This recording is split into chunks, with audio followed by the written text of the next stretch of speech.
Danish police believe they've killed the man responsible for 2 deadly shootings. We'll get a live report from Copenhagen. And a ceasefire is holding in Ukraine as the US State Department releases these photos taken earlier this week that purport to show an increase in Russian military hardware. And there's more snow on the way for Boston.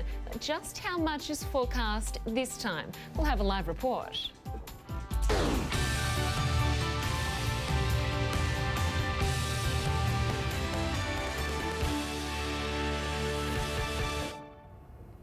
Hello, I'm Lynda Kinkade and you're in the CNN Newsroom.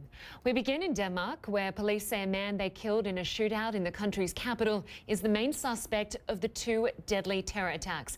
Officers say they tried to approach the man when he opened fire. Investigators say there is nothing to indicate anyone else carried out the shooting outside this synagogue, where 1 man died and 2 officers were wounded. 10 hours before that, the suspected gunman killed a man at a free speech forum attended by a cartoonist on Al-Qaeda's hit list. The BBC obtained an audio recording that's said to be from inside that forum. CNN cannot independently confirm that it's authentic, but take a listen. Why do we still say but when we...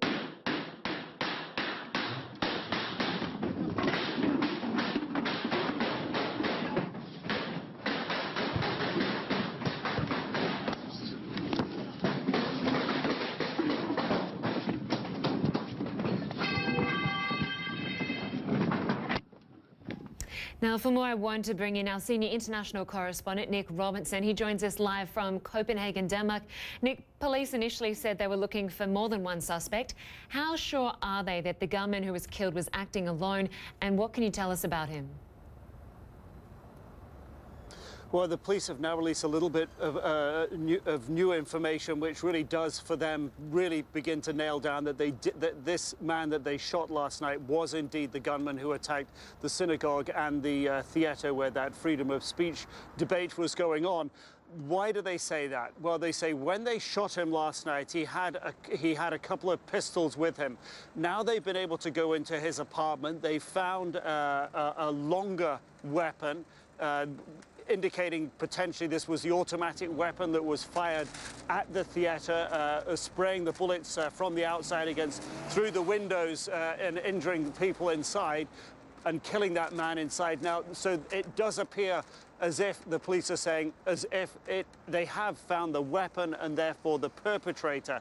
This man was the perpetrator of that attack. They also say that they found clothing in his apartment, which is the type of clothing that they believe he was wearing when he made that attack. This is what they'd seen on the closed circuit cameras that took the photographs that the police had initially released to the public. So they have a higher degree of certainty now, a much higher degree of certainty that they have got the suspect of both these shootings. But the police are also saying now that they believe he may have been acting sort of in a copycat type of way for the Charlie Hebdo attack in Paris and for the attack on the